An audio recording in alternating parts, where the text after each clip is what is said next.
Transfer Portal CFB presented by NoContextCFB. It's draft day.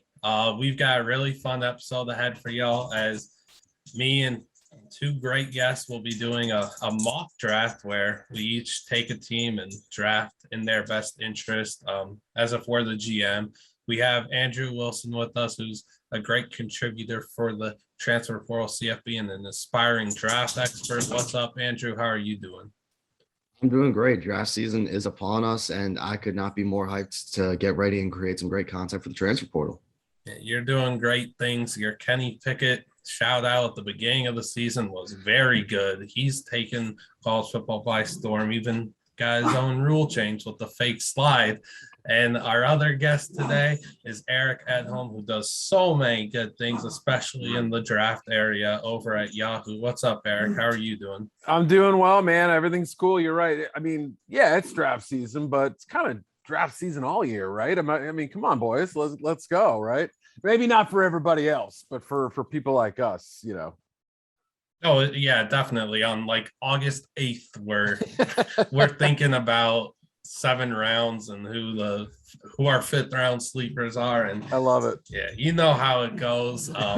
All three of us were big on Trevor Penning entering the year, and he's obviously done very good things for a decent Northern Iowa team that could be there. But my dog is barking. Very cool.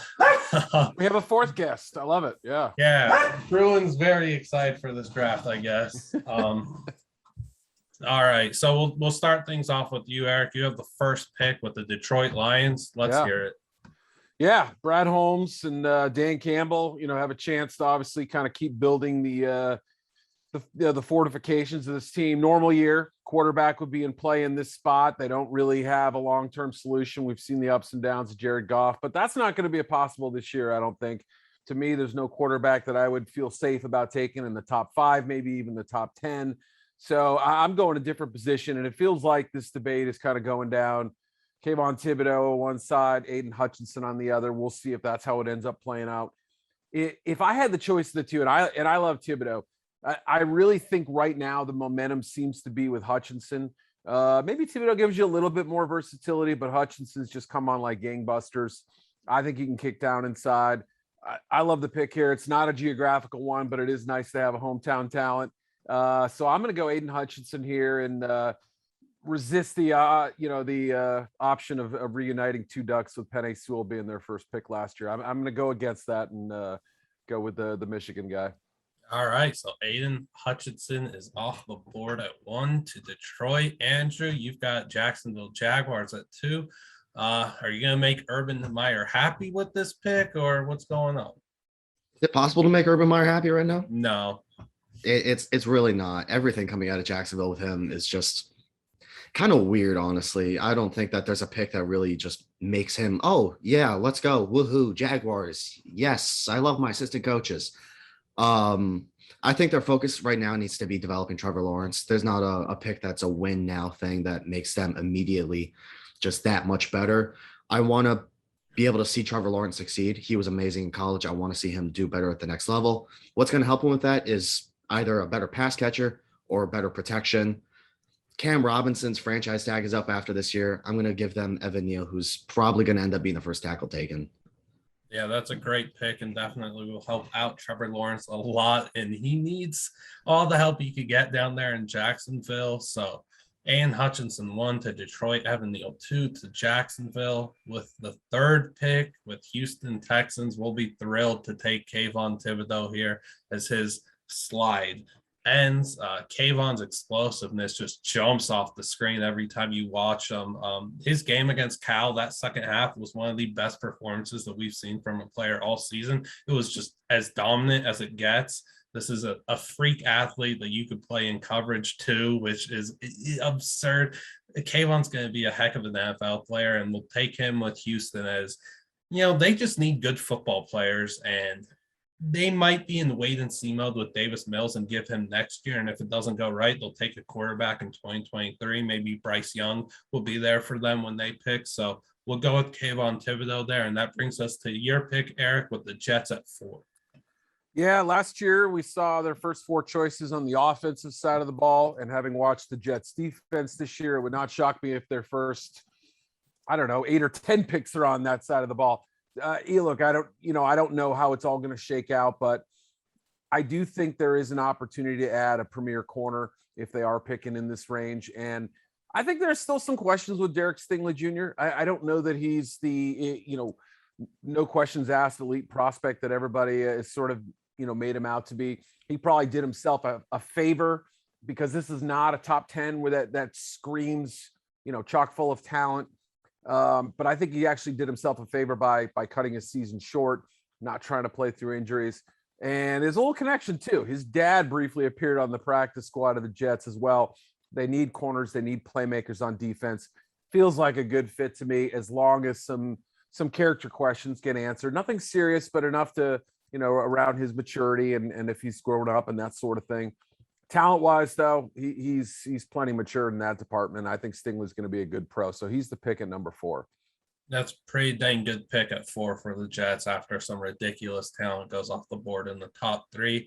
Andrew, we've got back-to-back picks for the Giants here. You and I, who are you taking with the 5th pick that they got in the Justin Fields deal? I'm going to make the sexy pick. I'm going to take another offensive lineman. I love seeing quarterbacks succeed, and one of the first things that you need to do to see them succeed is protect them. I think that a guy that helped his stock a lot this year is Ike Mekwonu from NC State. Dude is an absolute beast, 6'4", 320, but he plays like he's 6'8". He's just bigger. He's stronger. He's just going to be an NFL tackle. Yeah, that's a pretty dang good pick, and I'll follow that up with the Giants pick, and we'll go quarterback. We'll take Malik Willis, the quarterback from Liberty. I see the Giants, and I'm not in on Daniel Jones. I think they need QB turnover, and let's start off strong with Malik Willis, who's a multi-talented quarterback that does in so many ways. His arm is ridiculous. We've seen unreal throws from him, and he's not playing with a good offensive line at all. They set him up for so much failure. So let's go put him on an NFL team, make him the face of a franchise, and put his success in our best interest and do everything that we can to make him the elite player that he can be. His stock is kind of taking a dip here due to that offensive line play and not the best play out of Malik, but as draft season really heats up in these next few weeks and months, he'll play at the Senior Bowl and he'll be back in this top 5, top 7 conversation with quite ease in my opinion. So we'll take Malik Willis here. Him and Ekwonu are really good 2 picks there for the Giants. That their offense looks a lot better in the future because of those 2 guys. That brings us back to the Jets with Eric at number 7. Yeah, interesting spot here, and we're still thinking defense, even though we went with Stingley at 4. As I mentioned, I think they're going to try to load up on that side of the ball. They got Zach Wilson, Elijah Moore, and everybody on offense last year. I really think that Kyle Hamilton might be the best player available, but given how Joe Douglas hasn't really kind of valued that position, I mean, I might take him, but I think the Jets would be better off, or they think they would be better off taking a defender in the front 7. You're gonna have maybe a little bit, a little closer to the ball, a little bit more impact on the pass rush. And then I think it comes down to, how high do you value some of these edge players? Like, would you consider David Ojabo at this pot? Maybe not right now, but I think by February, March, Ojabo might be the kind of guy who goes that high. I think his upside looks just a little more tantalizing than a George Karlaftis. Really good player. I mean, I would consider him in the top 10, but Ojabo is a player who, assuming he comes out, that seems to be the way things could work out. I really think he could be a special player. A little bit of a reach maybe, but special talent.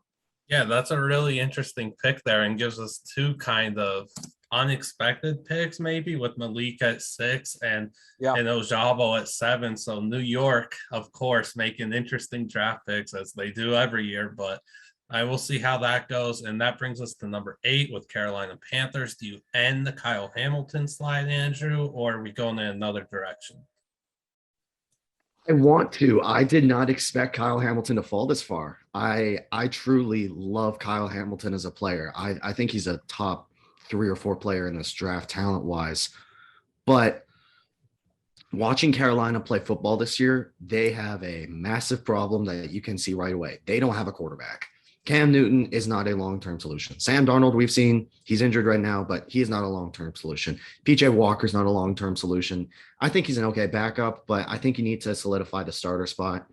If you believe that what you saw out of this year in Kenny Pickett is something you can get for the next, 10, 15 years as an NFL franchise, I don't hate the pick. I kind of like Pickett right now over Corral and Howell and guys like that, just because I think he had the best year out of any quarterback outside of Bryce Young.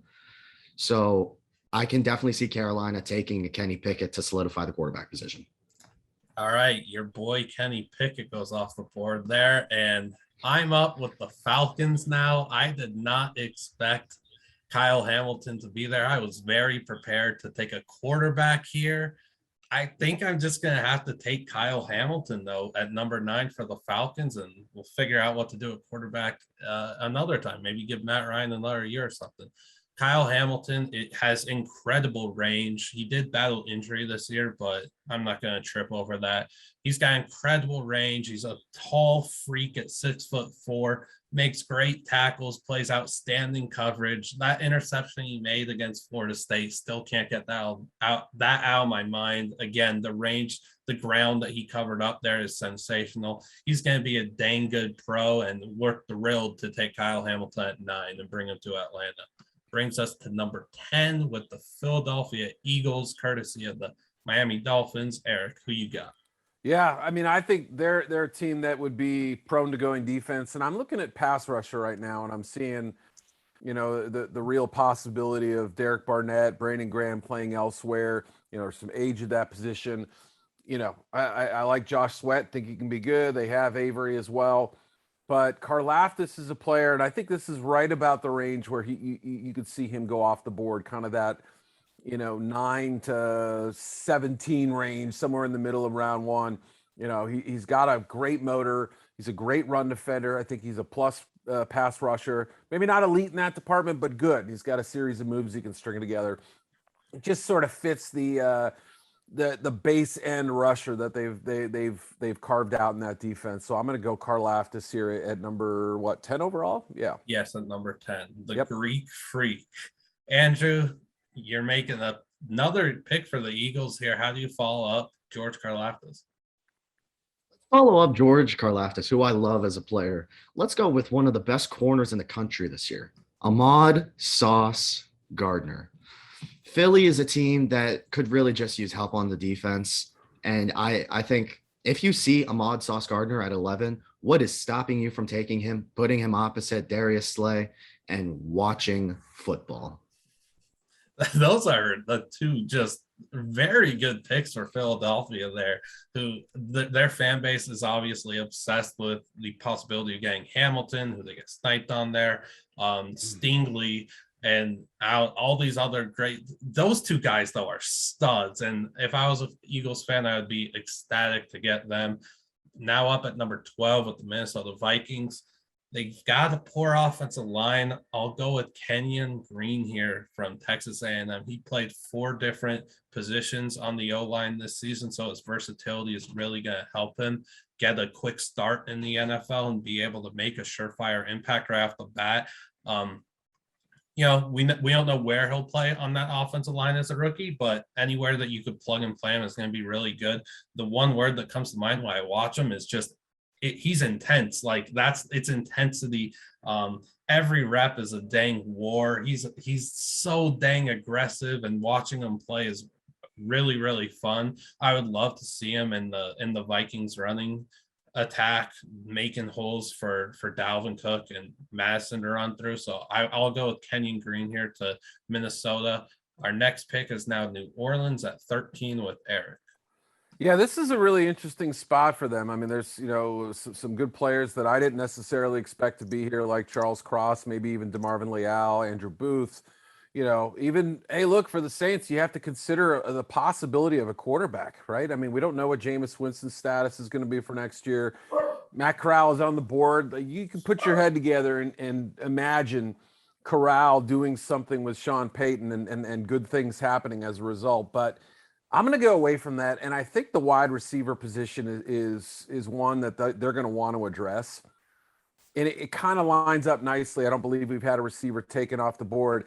You'd normally think Saints, Ohio State, right? That could be any one of three guys, right? Technically, right? Chris Olave, and also Wilson, Garrett Wilson. I forgot his first name for a second, or Jamison Williams, who was at Ohio State prior to going to Alabama. But I'm going to go in a different direction. And this one just kind of hit me as we were starting this pick. Treylon Burks is so versatile, so big, so freaky in so many different ways. I kind of feel like this is the type of guy that when Sean Payton sits down to watch, he's going to say, oh, I can do a lot with this guy, right? Remember Marcus Colston? I mean, he's not the same guy, but remember how much fun he had running those seam routes with him and throwing fades to him. And, I mean, I think you can give Burks snaps at Wildcat quarterback or use him as a runner if you want him to, do some trick play stuff with him. He can throw the football as well. I just feel like if there's a Saints-ish guy not named Jamison Williams because of his speed, I think it's Burks. Maybe a little early. I don't care. I love the pick. I love the fit more than anything. So we're going Burks down in New Orleans. Plus, he hunts hogs with knives, and I think they like hunting in Louisiana. That's a very enticing pick there. Marcus Colston, the pride of Hofstra. That's right. Treylon Burks, the pride of Arkansas, the good old Razorback. I really like that fit. I think that's a really, really strong pick if they don't go quarterback there and figure that out for the future. And that's another discussion to be had. Andrew, you're up at 14 with the Raiders. The Raiders. It's tough because I see two massive needs for them, and that would be defensive back and wide receiver. I think the Treylon Burks pick, I love that Treylon Burks pick to New Orleans, and I was kind of eyeing him at 14. So I think I'm going to go to corner and a guy that probably shouldn't fall this far right now to 14, Andrew Booth Jr. from Clemson. I think he's a talented guy. Put him opposite Casey Hayward, and like I said with Ahmad Gardner, when you put him opposite Darius Slay, just watch because it's going to be fun. So Andrew Booth from Clemson. That's I like it. And we know the Raiders love going after guys from Clemson. Yeah, we do that. So you're out there playing very good GM as Mike Mayock. I'll take the Steelers pick at 15, and I'm getting my guy. We're taking Carson Strong. There are worries about his knee and everything, but I let's set that aside. He's a tremendous talent, and I'd be thrilled to get him here at 15 and be the quarterback of the future for the Steelers, and need to identify that and figure out who that is. In all likelihood, Big Ben is done after the season. I'd be shocked if he's playing another season. So we'll go with Carson Strong here. His arm, it's not an arm again. It's a bazooka. It's absurd. Some of the throws we've seen him make downfield, those beautiful 55, 60-yard throws that we just fall in love with and love watching in college football, the throws from the far hash to the sideline, and then possibly the best throw he makes, the back shoulder fade, which he and Cole Turner perfected in the end zone this year. Playing Carson Strong with Pat Freiermuth to do insane work with would be really fun to watch, in my opinion. They've got a good receiving core to set him up for success with. So we'll take Carson Strong as the quarterback of the future in Pittsburgh. Our number 16 pick now is Denver for Eric. Yeah, boy, this is another unexpected development. Matt Corral, QB4, right? But assuming the purpose of this exercise that Denver doesn't go out and get Russell Wilson or Aaron Rodgers, which very easily could happen, right? We know that a veteran would have to be in play. They've got the receivers to ready to go right now. They've kind of fortified the offensive line. They have two running backs, depending on Melvin Gordon's status, whether he comes back. It's a really good place for a quarterback to land, whether it's a veteran or a rookie. But let's assume that we don't know that information, don't have it in front of us. I can't pass Corral here. I get the questions about him. There's some maturity issues, some stuff from high school that kind of lingered for a little bit. But his leadership, I think, came out at Ole Miss.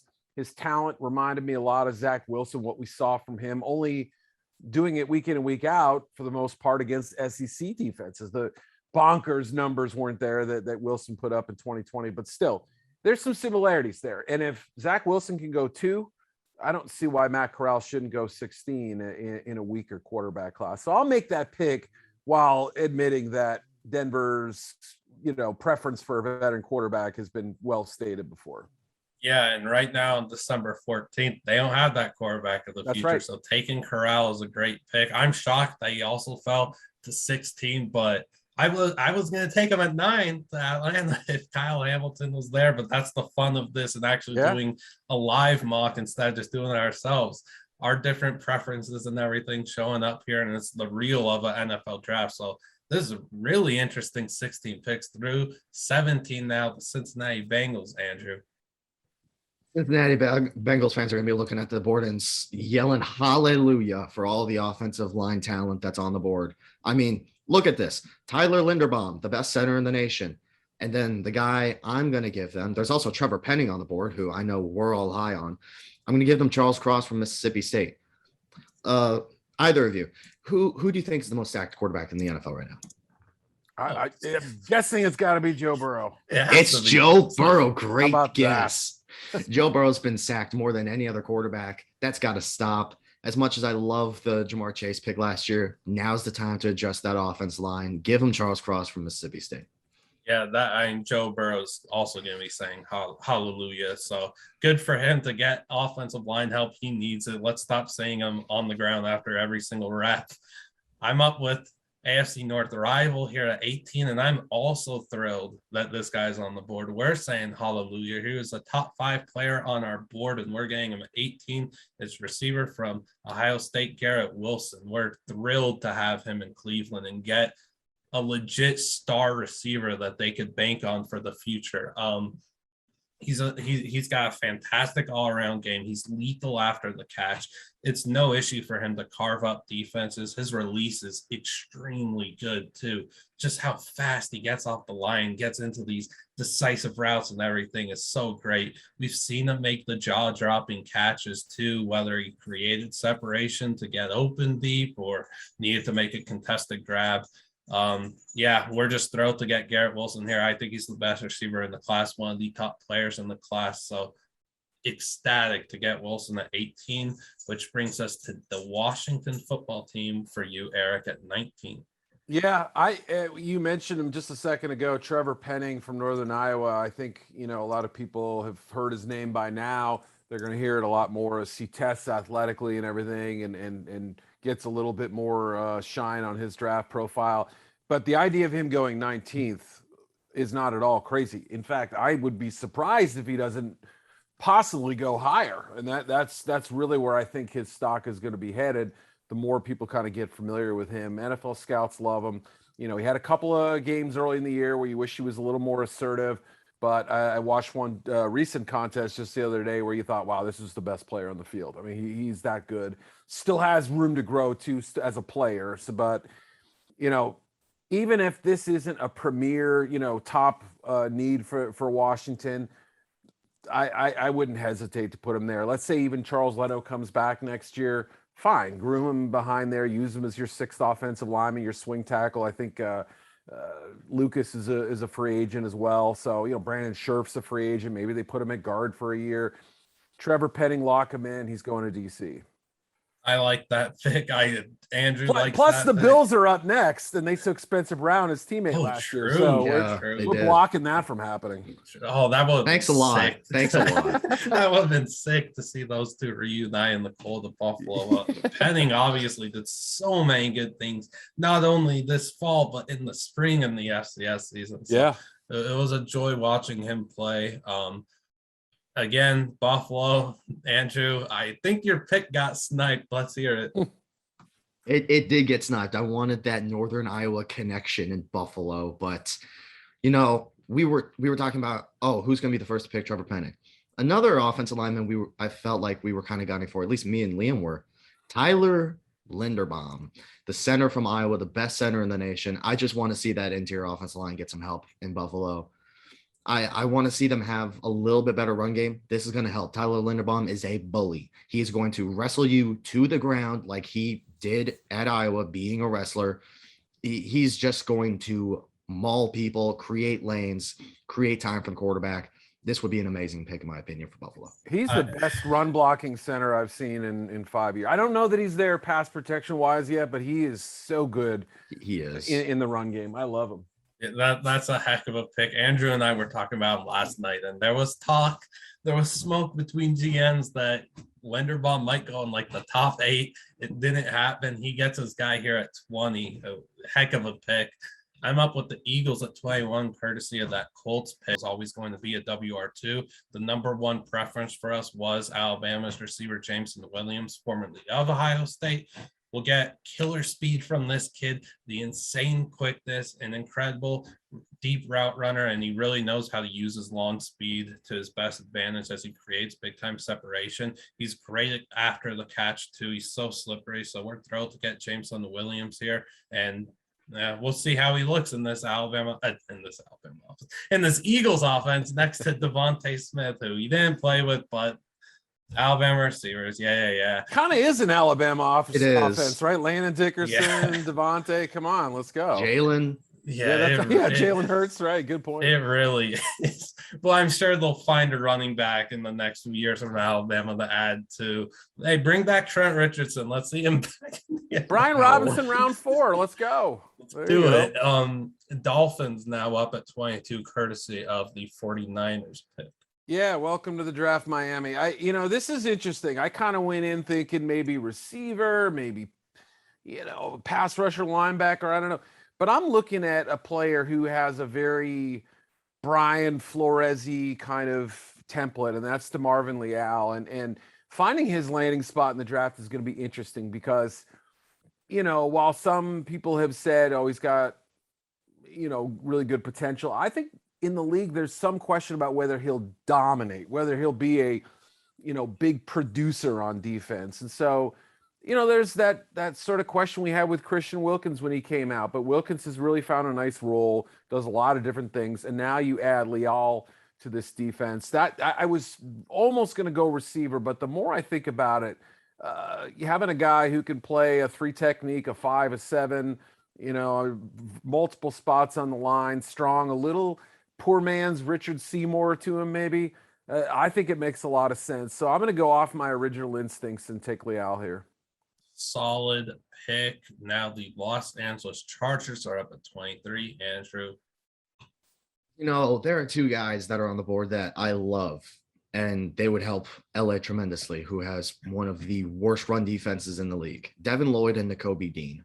I'm trying to decide between these 2 because I love Nakobe Dean, but I love watching Devin Lloyd play football. He is tremendous. I love his tackling. I think he's got underrated athleticism. I think he's such an amazing athlete. But Nakobe Dean's also there, and I'm thinking he's really freaking versatile. I'm going to go with my gut. And I'm going to take Devin Lloyd out of Utah. All right. That I really also can't believe that Devin Lloyd ended up at 23. That's a really good pick for the Chargers. That's a guy that is like top 10, 15 on my big board. I'm shocked he was there at 23, but the need for linebacker really is, it's not always that top of a priority, but great pick there at 23. If Devin was here at 24, I might have taken him for the Detroit Lions going in. So going in, our thought here at 24 was just best player available. Eric took Aiden Hutchinson at 1 for them. So we're going to build this draft class by going with the corner from Florida, Kaiir Elam. His stock has kind of taken a dip this season due to injury, and his production's also gone down to do it. But make no mistake about it, the nephew of Matt Elam is a great football player. The one thing that he really needs to improve on, though, is tackling. So Dan Campbell and his love for biting kneecaps, all those coaches need to get together and help this guy become an aggressive tackler that could really become a sound tackler and figure that part of his game out. But in coverage against man and zone and in end zone, in coverage I can't talk. In coverage, in man coverage and zone coverage, he is so good. The 6'2" corner is really long and athletic. He's just a heck of a football player. He has 5 career interceptions and 20 pass deflections. He gets really physical too. I love the Kaiir Elam pick. I have him top 50 on my big board, and we're thrilled to get him at 24. That's the Lions pick, courtesy of the Rams and the Jared Goff spectacle trade. Now the Ravens are up at 25 for you, Eric. Yeah, I there's a name that's been connected to the Ravens quite a bit. Sorry, is my camera on? Yes. Okay. Daniel Faale from Minnesota. I thought about that one here. To me, it's too early. I wouldn't take him at 25. That's my personal preference. So I'm going to go in a slightly different direction. I'm going to make it 3 years in a row. I believe. I think Ben Mason and who was the other one? Bredesen, I think, was the other one. 3 years in a row that Harbaugh drafts a Harbaugh guy. And I'm going to go with Daxton Hill, who's, kind of a hybrid safety, nickel back. He can do a lot of things in the secondary. We've seen the Ravens struggle against the pass this year. So, yeah, maybe they look for offensive line talent here, or maybe a Darian Kennard or Fa'alele is in play.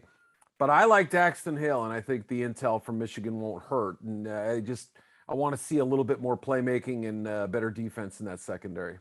I'm sure the Harbaughs will be talking a lot about Daxton Hill in these next few months. We'll see how he plays in the playoff, and then we'll see if he gets drafted by Baltimore. So that's the pick there at 25, courtesy of Eric Edholm.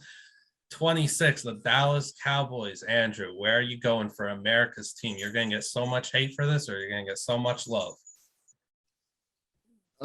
First off, thanks, Eric. You took my pick again. I was looking at Daxton Hill like, oh yeah, I mean, Dallas needs a safety. Yeah. So I think I'm going to just take the next best safety to me, and that would be Jaquan Brisker from Penn State. Dallas has had a need a safety for, feels like 3 years now, and this would be definitely a place where they can shore up that spot. All right. So, all right, I gotta figure out what I'm gonna do at 27 for the Chiefs. This is the Clock's first time. ticking, buddy. Let's go. This is the first time where we haven't had a pick right. I want to identify a receiver and get a legit WR2, but I did not expect Chris Olave to be there. I think I'm just gonna go with Drake London, though, who was number 1 on my preference board for the Chiefs coming in. So I think we'll stick with London. Fantastic player coming off the foot injury, though, is tough. But again, I'm not going to pay much mind to it. He'll have the pre-draft process to make everybody forget about that. What can you say about him this season? When he was on the field, he was otherworldly. He was a phenomenal player that dominated every single rep and every facet of the receiving game.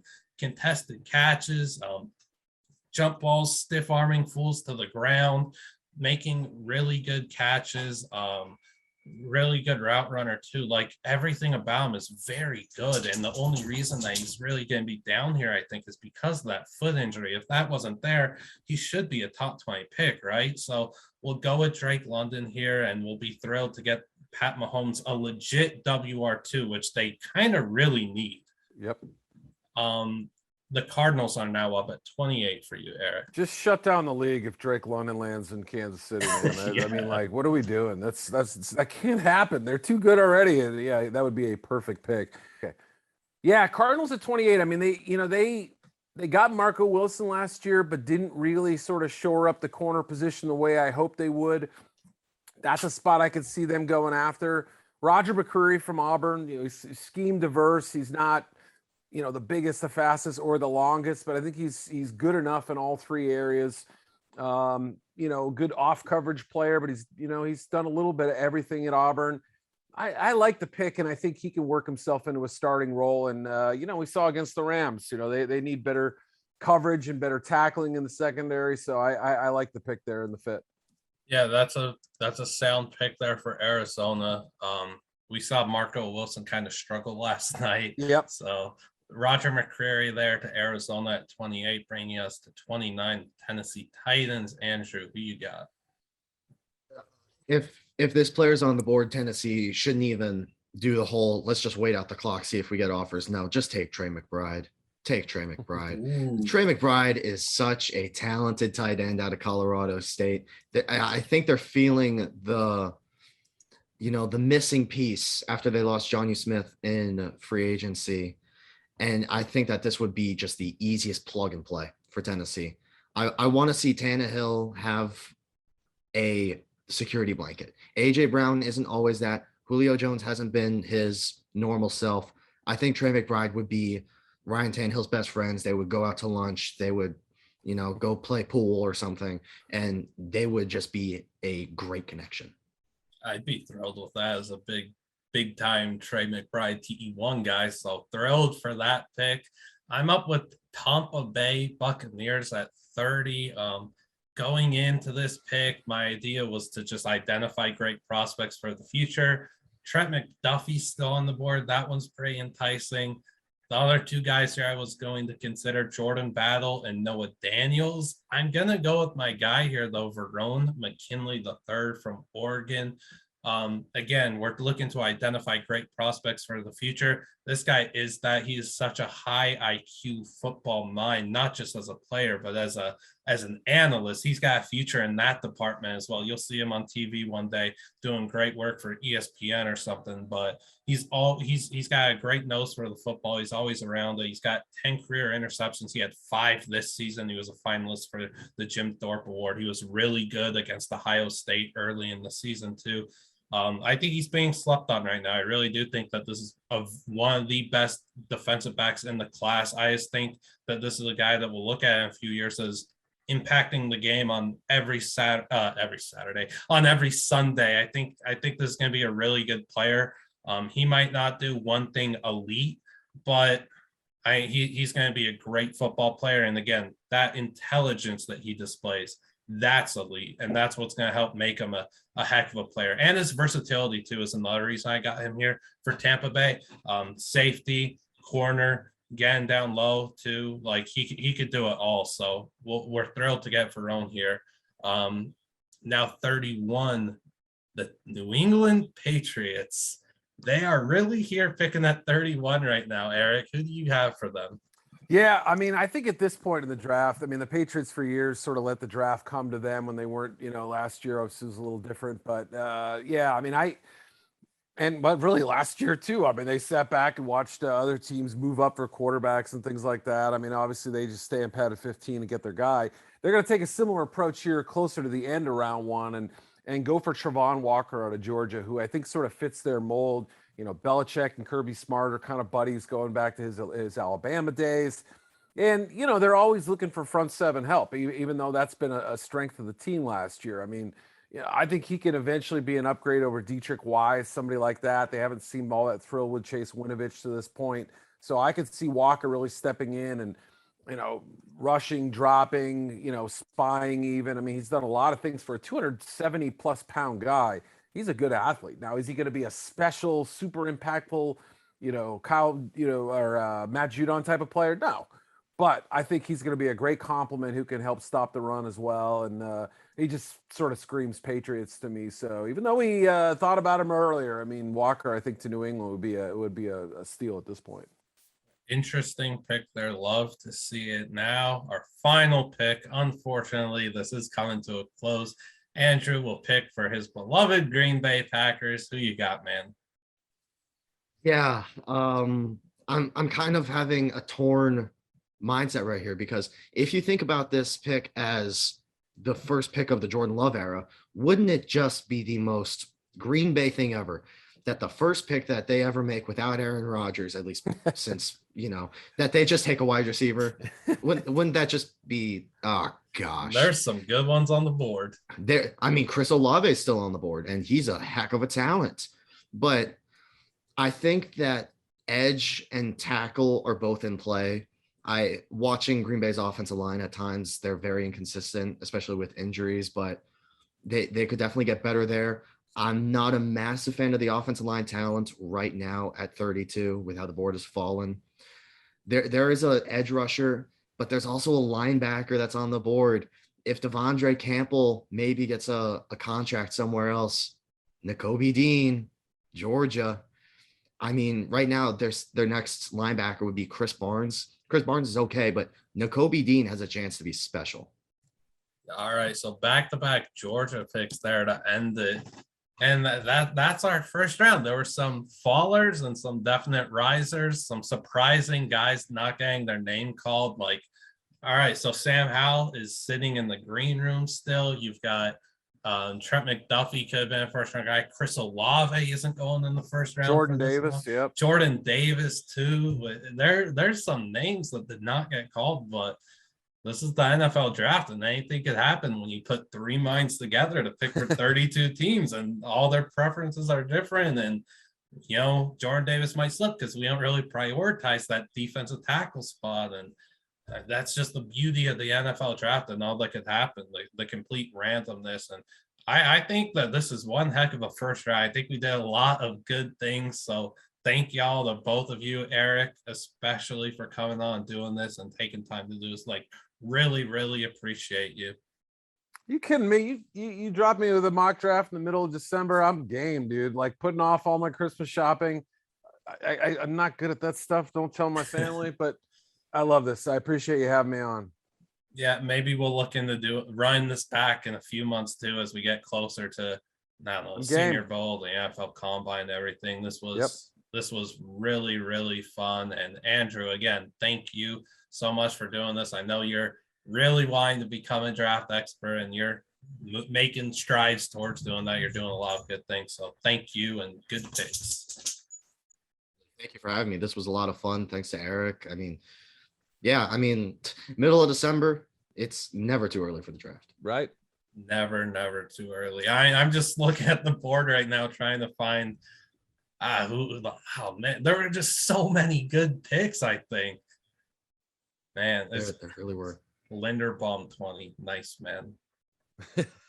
Nice. Thanks. Yeah, there's a lot of good stuff there. And the Eagles haul with Karlaftis, Sauce, and Jameson is disgusting. That works. Yeah, that works. That's crazy. So yeah, again, if you're still watching the end of this video, please like this video and subscribe to us at the Transfer Portal CFB. Would really appreciate that. And yeah, it's always draft season. We're looking to do a lot more draft content. Looking to be one of the few primarily college football platforms that pushes NFL draft content. So be on the lookout for that. And again, thank you so much for watching this video. Hope you enjoyed it.